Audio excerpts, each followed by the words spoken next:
Alright. Mega love shoutout po. Good evening, Mapsa. Ito, pakinggan naman natin si Secretary Boying Rimulya. Ito yung kanyang on point. Missing sa Bungeros controversy deepens. More personality drug in Nakapaw. O sige, pakinggan natin ito, Mapsa. Puntahan natin itong si Boying Rimulya, Mapsa. Interview niya to kaninang hapon o kaninang umaga to. Tingnan natin to. On point. Wait lang. Naharangan pa tayo. Wait lang. Naharangan tayo, mga kakabsat. Wait lang. Isa pa. Dalawa yung harang. Bilisan natin. Good evening, I'm Pinky Webb. Tonight we ask the questions, we tackle the issues, we clarify matters, and we get on point. Hey, in viral. Ay, Boying Rimulya tayo.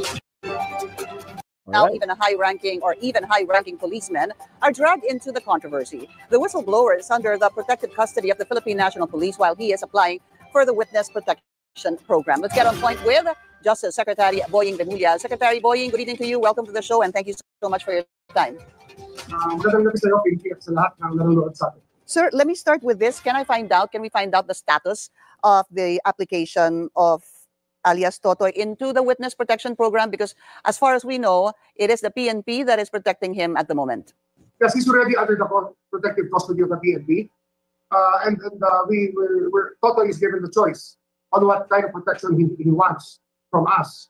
And I think he's more comfortable with those who are with him now. So I have no problem with that as long as we are able to ferret out the truth in this investigation. Secretary, did that mean you gave him a choice either to be under the protective custody of some people within the DOJ or the protective custody of some people within the NBI or under the protective custody of the PNP?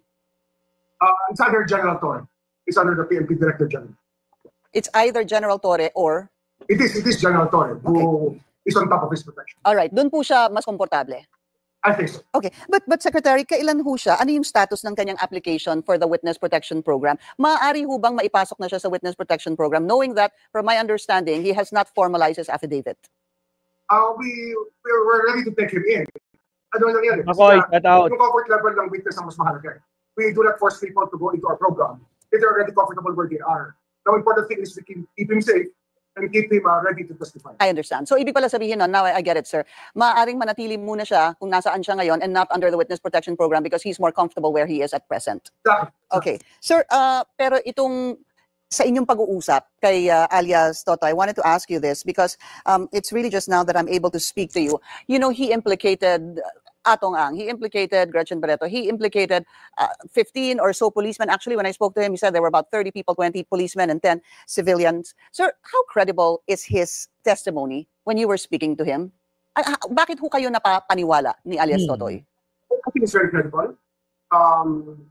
He comes in as a person who can state everything without having to think, look up notes. Alam mo, nagsisinungaling kasi nag-i-invento yan. By the minute, mahuhuli mo. So far, wala akong nakikita dito na mag-i-invento. Sa kanyang narration. The narrations have been very consistent with what he has been giving us and what he has been saying in public. We've heard most of it already. And so you think he is completely and totally credible? I think so. I think that we can rely, he's a very reliable witness. So that's not thing that we want to do. Did you even have doubts, sir, nung inyong nakausap siya? Nagkaroon ho ba kayo ng pagdududa? I had to adjust to the pace of the information coming in. And I had to read this narrative after I talked to him and before I talked to him again. Kasi, the YouTube information to PNP. So you really have to read between the lines also because there's so much information going out of Totoy. And consistent naman siya. Wala akong nakikita yung consistency o kaya lapses within his narration. Very, very human and very, very consistent with human experience yung kanya sinasabi. So, bakit ho kayo naniniwala na doon sa sinasabi ni alias Totoy na ang mastermind sa pagkapatay at pagkawala at pagpatay ng mga missing sabungeros is Atong Ang? Ano po doon sa kanyang salaysay ang nagpapaniwala sa inyo? Yung buong salaysay niya as a whole. Thank you. Were there evidence, sir, that he showed you It just, I can imagine, hindi lang po ito narration. Meron ho ba siyang USB? Meron ho ba siyang cellphone Meron video? sa USB, meron sa mga documents, marami siyang mga dokumentong hawak. Satisfactory para sa akin. Yung USB, sir, nung nakausap ko ho siya, sabi nga niya, naitago daw niya itong isang USB and it was already turned over. I'm not sure if he said it was shown to you, but it could have been with you in your possession or the CIDG. I'm sorry, I don't really quite recall right now. But ano po yung nandun sa USB, sir? Iba-iba. There are recordings, there are video recordings, there are voice recordings, there are copies of documents, etc., etc. Marami. Could you at least tell us 1 or 2 recordings na nakita ninyo that you'll be able to share with us, sir? I think it's too early to be saying all of this now. I don't think I should be the one saying it. Let the fiscals produce that when necessary. I don't want to be... Play safe. Hindi pwede. Pag ako po, mabubuking. Di ba? Pakagagalaw sila dyan kapag sinabi na. Abangan na lang natin sa proper forum. Yung... telegraphing punches in this fight, painting. We've been working on this for the last 3 years. So just give us a little leeway that we cannot divulge of the information that you are curious about because there will be a time for everything to come up. Tama. Are you Shout out, convinced, Sylvia sir, Latore. that even Gretchen Barreto is really part of it? I ask you that, sir, because I also spoke to her lawyer last night, attorney Alma Malyonga, and she was saying that bakit ganito yung story? Gretchen Barreto is being crucified by mere association. Dahil daw, I'll just kind of condense it, sir, no, na nung That's una, the way it's being played up kasi. Siyempre, you guys are asking him questions. He's answering the questions the way he knows. He knows how to. And I don't think there's any attempt to crucify anybody here. Because that it's just that the information can be so shocking to all of us that it can seem unbelievable to many people. Pero kami, this is the job we do every day. We can discern from the people we talk to if they're telling the truth or not. dito po sa kanyang mga naging salaysay, Sec Boying, para ho ba sa inyo ay parang, how do you say that, sarado na po yung kaso? Parang airtight ho ba? Malapit na. We just want a little more corroboration or something. Malapit Pero na. basically, it can stand in court, the way I look at it. The testimony is just standing. Ground Zero. This was already talked about. It came from you, sir. Already identified. Ito po supposed to be ay isang palaisdaan, tama ho ba, sa Yes. Taal, and located na po ito. Who owns this, sir? And can you just give us more information about this? Meron isang palaisdaan dyan na naging pasahan nila ng mga taong papatayin at iwawala. At alam namin kung sino at sino to. At yan ngayon ang tinatrabaho natin ng mga operatiba ng kapulisan. Yung may-ari po ng palaisdaan ay police, sir? I cannot divulge anything in that matter. And how did you count, bakit po napunta dito yung inyong location as Ground Zero? Was it also through alias Totoy? Of course. Yes. Of course, yes. All right. Nagsalita na ho ang Navy and the Philippine Coast Guard, and they said they are ready to siguro dive and look for the remains allegedly of these missing sabongeros, sir. From my understanding, they are waiting a go signal from you. When can we expect this to happen, sir? Naku, hinarangan pa tayo, mga kabsat.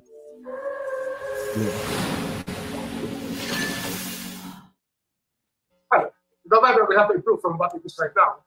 We need better weather than what it is right now. That's one. Number two is we're still mustering up the resources of government for this. Besides the divers of the Navy and the Coast Guard, we're trying to get the equipment of the Mines Geosciences Bureau and other and the DOST to help us locate these missing people. It's going to start very soon. The sooner the better, but we have to prepare for it. Kasi hindi naman to basta-basta hahanapan mo na pagbilos ka mo yung kabit nandun eh. Iba to. Thinking you're talking about 230 square kilometers of lake bed. And you're talking about a lake that is 360 to 530 feet deep. Kaya it's a massive effort that we will undertake here. And we cannot just say, sige na, dead na kayo, makikita nyo na yan. Hindi ganun yan. I can imagine, sir. Are you confident, though, that may mahahanap po dyan? Sa tingin ko, sa dami ng pinatay, maaaring may mahanap. Saka meron kami ibang convergence na nakikita. Nagkaroon ng convergence pati yung drug war. May intersection yung drug war dito sa killings sa isa kung sama because the operators of many of the operations of many of the people here were intertwined also with the drug bar. Meaning to say, they were involved in the drug bar, and they were also involved in the silencing of these people. Ibig sabihin, sir, kasama ang droga dito sa issue ng... Yung suspects sa drug bar, yung mga pumapatay ng tao, maaaring sila rin kasama dito na pumapatay ng mga sabi. In a lot of the interviews I've seen of you, sir, parang palagi niyo pong sinasabing matindi ito, grabe ito, parang it gets worse, no? As the days go by. Nakakapandumo ito, nakakapandumo. Yung isang USD nga, yung laman yan, yung isang nawawala, na alam namin pinatay na, ay pinagkumpisan pa nila kung ano ang kanyang ginawang kasalanan. Kaya makikita mo, nakita ng pamilya yan, ng nawawalang tao, na ando siya, pinagsasalita siya, kahit nakapiling yung kanyang mata, naka-mask rin siya, pero nakilala siya ng pamilya. Ang pamilya niya, kung sino siya, at kung ano ang tinanong sa kanya, ano ang kanyang sinagot. Isa yan sa mga nakita namin na mensahe. Na yung mga nagpapapatay dito at yung mga pumapatay, ay parang kabaho lang. Pinapakita lang nila na pwede nilang paaminin, tapos wala na ito. The evidence that you have, Secretary, that was turned over by alias Totoy, meron ho bang kailangang pagdaanang forensic examination or the sort, or anything of that sort, itong mga ipinadala or ipinakita or isinumite niya? Well, ang tawag namin sa court authentication. Yung authenticate. In due time. In due time. What would you say, siguro, sir, would be the strongest evidence that, or maybe the worst, the one thing that surprised you the most about this whole thing? Hindi, kasi ano ito Pinky. Nung inumpisahan namin itong kaso, we 3 years ago, 2022, when I got into the job as Secretary of the DOJ, as Secretary of Justice, ito na yung isang gumulat sa amin na sumalubong sa amin na kaso na napaka-urgent. And it was very, very hard for us to pick up the hints and the trail of these people who were missing. Pero tinaga namin, kinausap namin lahat na nag-investigate, kinausap natin lahat na na-involved sa kasong ito, and somehow, meron talaga lumabas. And ang lumabas dito, nag-file kami ng kaso against Totoy and Company. There were 6 of them in the original case. And we were able to get a warrant of arrest against them. At nung nag-lawyer up na, doon mo makikita kung gaano kalakas ang impluensya ng pera sa kaso nito. Kaya sinasabi ko nga, ano to, we've been working on this for the last 3 years and we're not about to give up on anything. Was it him that sought you, si alias Totoy, or was it you that sought him? Actually, ano kasi yan, he was arrested and he was jailed, then he was granted bail. Ang nagdala sa akin yan is General Victor. Victor told me that he wanted me to meet this guy. So I did. I gave time and effort and whatever was needed to speak to him. And I've met him around twice or thrice already from the very beginning. Ano pa yung nakikita niyong missing link, sir? Missing link, more corroboration. Pero, andyan na eh. Tsaka, siyempre, it will depend on the cases that we're going to file. Kaya kanina, we had a case conference. I was talking to the lawyers of the DOJ about what cases we can possibly file and how we should approach the case.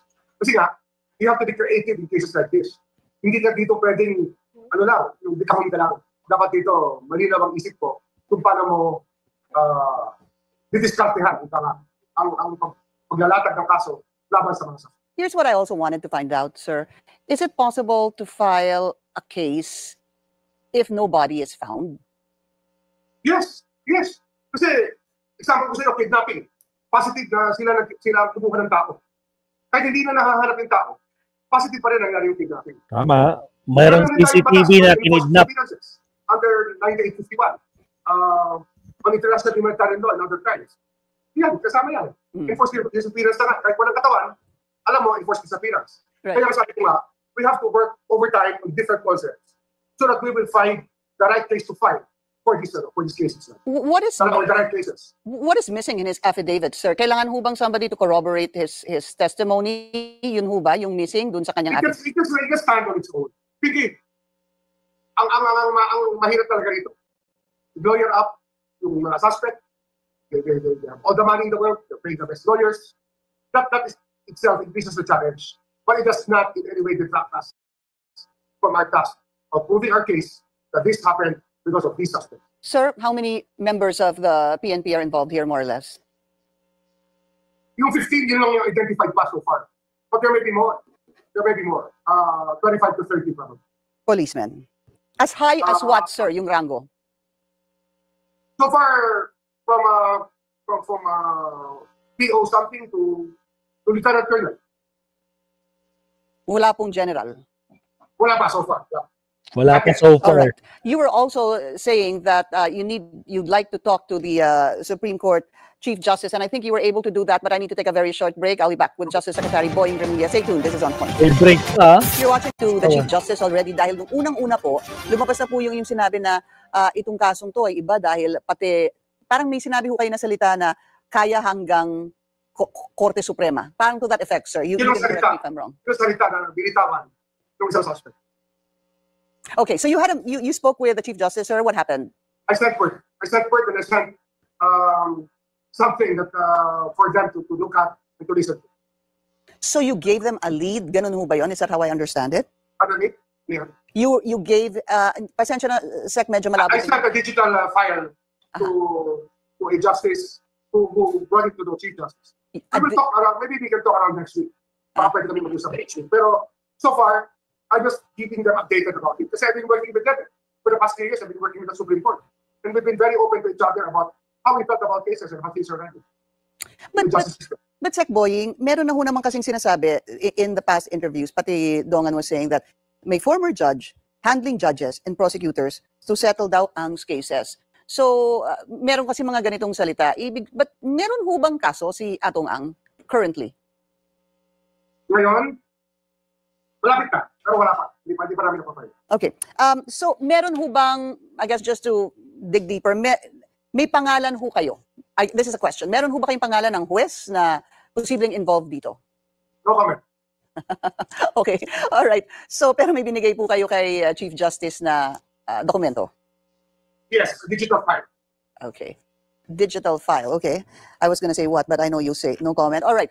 There's another witness, sir, that I spoke to a while ago. He's a Calamba City Councilor, Arvin Mangiyat. Pero hindi naman po niya ini-involve or isinasama si Atong Ang dito sa kaso. However, he was saying that he knows of policemen who may be involved, especially doon sa kanyang attempted ambush.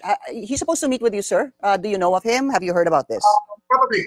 Really, my people in the DOJ are actively seeking out persons who wish to talk about their experiences with Isapo. And I have my own personal, I have friends who care enough to inform us about what their side of the story is. And ang nangyayari ngayon, Pinky, maraming gusto magsalita talaga.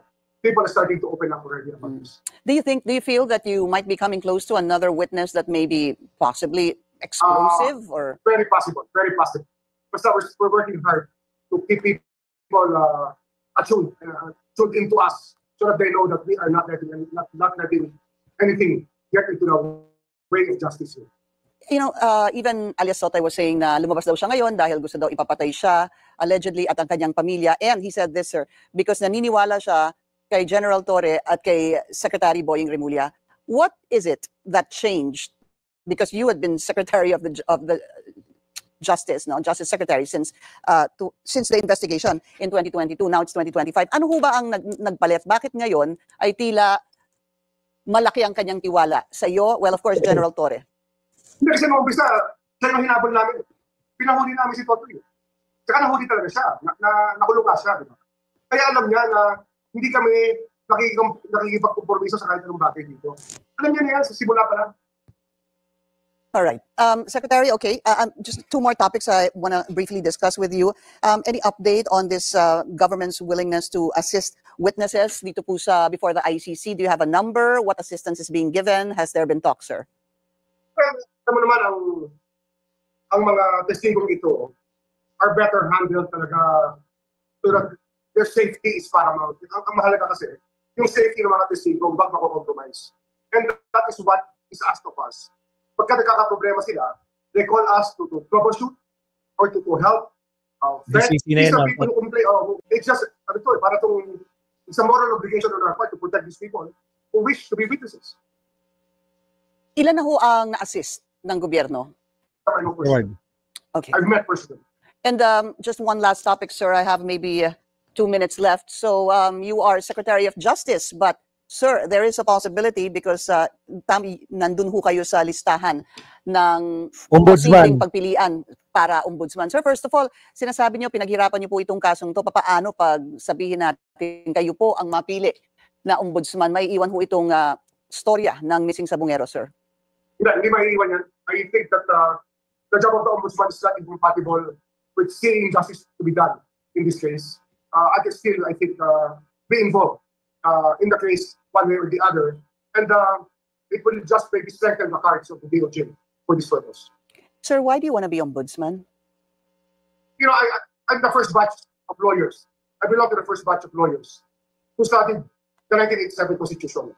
Kami yung unang-unang product yan. We took the bar with a new Philippine Constitution. The first bar exam given under the 1987 Constitution.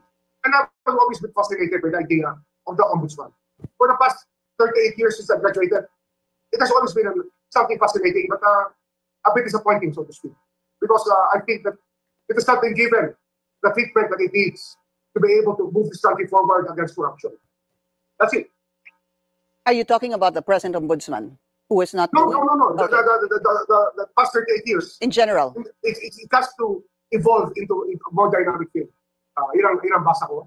And I think I'm the right person to do it. And really, that's something you aspire for. I mean, pagkatapos po nito, being politician, tapos naging Secretary of Justice at maging ombudsman, para ho ba sa inyo, yan na yung, kumbaga, yung pangarap ninyo? Well, I cannot ask for more. Yun naman talaga ang binibigay sa atin. What life gives us, we take with a lot of gratefulness. We're grateful for the opportunities given to us to be able to serve. Justice Secretary Boying Remulla, sir, I hope to speak to you again to get more updates, possibly next week. So, ayan, Ma'am Sat, narinig natin si Secretary Boying Remulla, no? Talagang convinced naman siya na talagang na credible itong si alias Totoy, kaya talagang susuportahan nila. So, no matter, at lalo na kung may nahanap sila dyan sa mga sisisirin nila dyan sa Taal Lake na yan. So, yan yung update, Ma'am Sat. So, abangan na naman natin kung ano magiging next update. Actually, kasi yung live ko pala kahapon, hindi ko pa na-chop-chop yun. Tambak na ako ng mga, hindi ko pa na-chop-chop. But anyway, maraming salamat po sa lahat po ng mga nanonood sa ating premiere, Mabsat, no? Kahit pa paano, napanood nyo na, pero pinapanood nyo pa din. Maraming salamat. At siyempre sa ating 116 likers, maraming salamat po. Kahit pa paano, umabot tayo ng 100 plus likers. So, thank you very much. At siyempre, maraming salamat, Kabsat Naomi Chin, Infinite Streams, Sylvia Latorre, Kabsat Makoy, Alival, si Sam The Adventure, Jenny Ramos, LC Mix Vlog, at sino pa ba nga nandiyan? Madam Shoni Hes, Deo Marte, sino pa ba? Rosalinda Ali Abiegos, sino pa ba? At sa lahat po ng mga silent viewers natin, Arvin G Vlogs, yan, nandiyan, si Marilyn Valencia, at siyempre maraming salamat po. Anong oras na? Malapit na mag-alas 12 ng madaling araw, Mabsat, so rest time na po tayo. Alright, Mabsat, so hanggang sa muli, Mabsat, nagpapasalamat po ulit ang inyong lingkod, Maestro Paul TV, hanggang sa muli, kita-kits tayo bukas, Mabsat. So good night, good night, good night. Sweet dreams, Mabsat. Maestro Paul is signing off. Bye-bye.